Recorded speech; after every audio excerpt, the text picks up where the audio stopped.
Hello and welcome to the Corporate Wellness Therapist channel. I am Dr. Natalie Jones and I am a corporate wellness therapist. And it's my mission to help corporations remove toxicity and incivility in the work environment so that they can become a thriving and inclusive, productive workplace. Today, I want to take some time to talk about, is it in a company or corporation's best interest to hire a boss with narcissistic traits? And, I want to talk about this in a way that makes sense, when you think about like cost benefit analysis, because, there's an impact that a boss with narcissistic traits can have on the company culture within the company or corporation. But when you're looking at companies look at data, they look at numbers and what makes sense for them over time. And is this person helping us make money? Is this person growing our business? What is a person contributing? What is their worth within this organization? So you're looking at, and you're doing the cost benefit, like, is it in our best interest to have someone like this financially?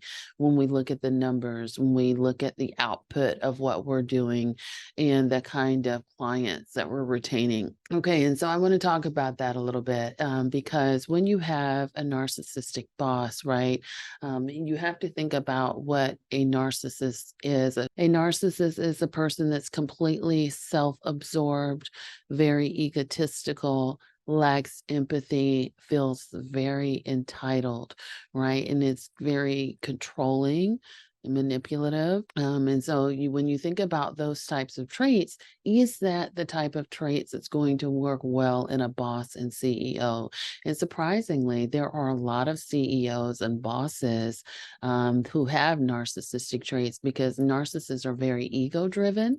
They like to look good.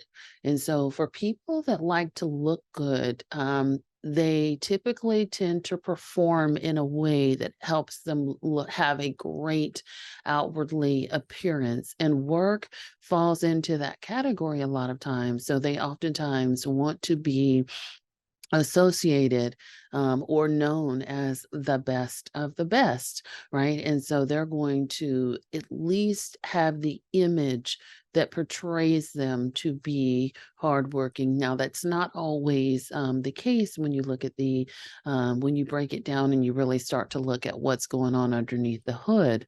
But let me tell you, and there are a lot of leaders who start out as being employees and kind of work their way up, work their way up the ladder. And initially, if they have narcissistic traits, initially, a lot of times they may appear to be initially very hardworking and just sort of the worker bee that's putting in long hours, that is self-sacrificial and is going above and beyond. And then as they promote their way up the rungs, then you may start to see a different character. And that's not always the case, but a lot of times that is where, as an employee, they present, or they often look very different than they may look as a CEO, because their work, they were much more motivated to get up the rungs of the ladder, as opposed to when they get there, they feel solid in their position. And then, again, companies like, folks like this, because if they are a boss with narcissistic traits, if that boss wants to look good, typically what they will do is they will drive their employees. They expect their employees to have their first obligation be them or their job. And so, they promote employees working long hours. They promote employees having perfect work, because their reputation is as good as their employees. I want to look good. And so I'm going to be hard on my employees to make myself look good in front of my boss or in front of who owns the company or what have you. So it's all about, how I look and how the company looks. And so they definitely tend to drive the team and expect this undying, unwavering dedication to them into the company. Um, And so their expectation is you always need to exceed expectations because you are an extension of me, right? And so, and then they have these, they have these great ideas. They have these innovative, great ideas as, to prove their loyalty and dedication to the company. And so it's not uncommon for narcissistic bosses to take risks, to kind of clean house and get rid of, maybe get rid of people that they feel like they don't need, or even just get rid of a lot of employees to try to save the company money and have the company work on a skeleton crew, that you're working them very hard. And so when a person is initially promoted as a boss, they're going to give their boss results, right? They are going to tell their boss everything that they want to hear. They are going to definitely cater to the CEO or the boss's needs, right? Because they want to look good, they want to perform, and most importantly, they want to excel. They want to earn their money and get ahead in the game, right? Because it's all about how I look. And so it's not uncommon for them to be very good and very dedicated to pushing people as far as they can go and getting good results, getting their team to exceed in every single way. However, when you look at that, is that really truly sustainable over time? Can you really push people like that over time? Can you really do these things and expect a good outcome, like for the long haul? When you break it down, narcissistic people in general lack people skills. In fact, that is the one hallmark of someone who has narcissistic traits or narcissistic personality disorder is they oftentimes they lack, they have the inability to have healthy relationships, long-term healthy relationships. And so when you think about a boss in that position, more than likely they're going to lack people skills and they're not really interested in connecting with employees. They're not really interested in keeping people on long term or fostering those relationships. It's all about what you can do for me and how you can make me look good within this organization. And so what they typically tend to have is employees, if they have any good relationships with employees, those are people that are pets, but not necessarily a pet isn't. Maybe someone that tells on other people, gets other employees in troubles, or they just sort of stroke that narcissistic boss's ego. But it doesn't necessarily mean that they're a good worker, per se. But, in any case, a narcissistic boss will lack the people skills, right? Because they're all about self versus others. When you think about that within an organization, that doesn't typically translate into long-term good working relationships. People like to be valued. And when you think about why people leave organizations because of bad leadership. They don't leave organizations, they leave people. And so that's the one thing to remember. And if they lack people skills, there's a lot of times when they're often inappropriate, meaning that inappropriate or hypocritical. The rules apply to you, but not necessarily to them. So what they preach may not be something that they model. They may actually demonstrate inappropriate behavior, but expect you to be a model citizen. Again, that kind of comes back to the corporation, because if you have a boss that's doing the opposite of what they preach, people begin to see that and begin to model that and not take that boss seriously, if they're inappropriate or they're hypocritical. And a lot of times, inappropriate behavior can get companies into trouble.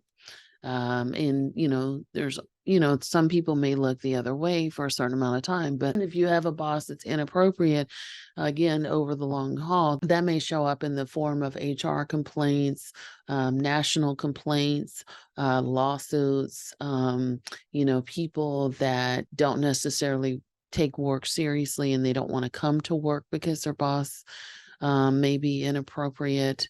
So they may call out may take mental health breaks and things like that, mental health leaves or medical leaves and things like that, which end up costing the company money.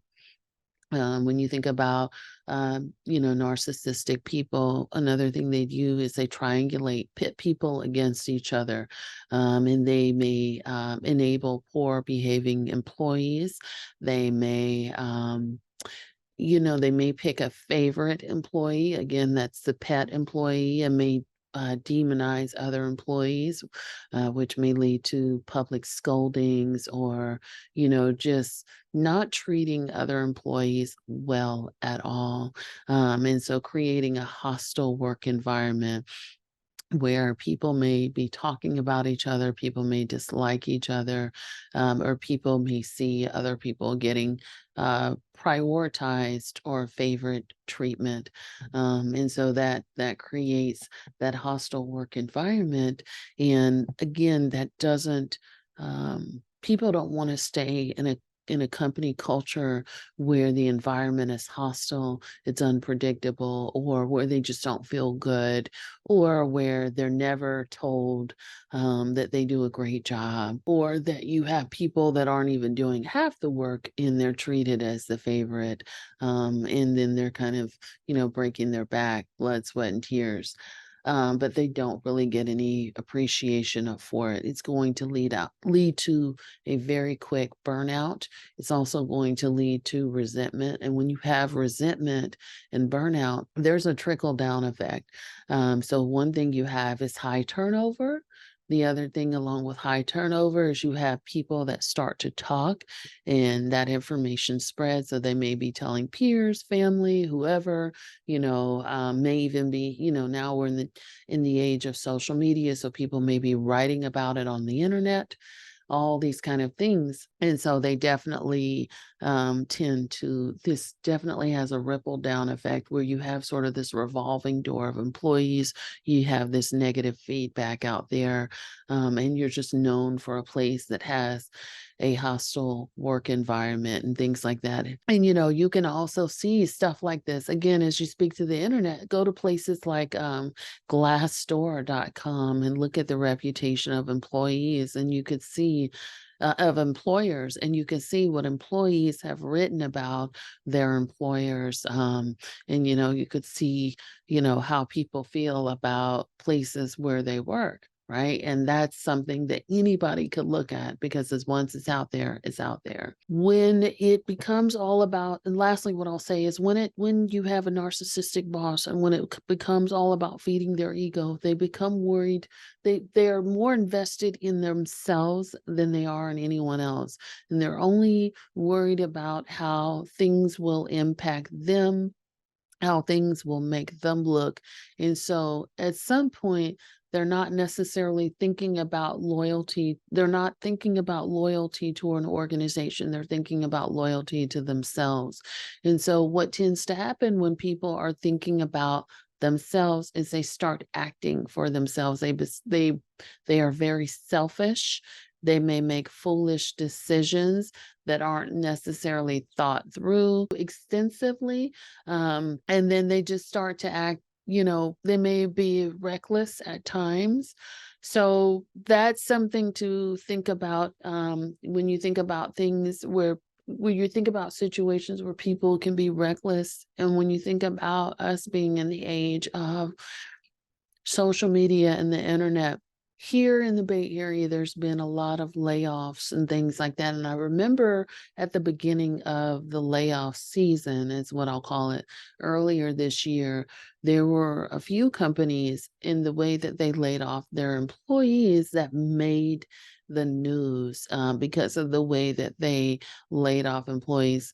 Employees were complaining that, their managers and things like that were thoughtless, heartless, and were mocking them, and sent like emails and things like that of their managers like laughing and telling them that they're fired, or, telling them that they were, and they were dismissed in these ways that were very unkind, and very unconventional. And so a lot of those things made the news. And, there were people that had copies of the emails that they just kind of sent out and put on all these forums and things like that. And their manager would have their picture on it and all of these things like that. And I'm sure you could probably still Google and find things like that today, but that was a theme that was going on around at the beginning of the layoff. Because again, it became all about the ego and not necessarily about, the people. So that is something to think about in the long run. When you're looking at the short versus the long run, in the short run, you might get results.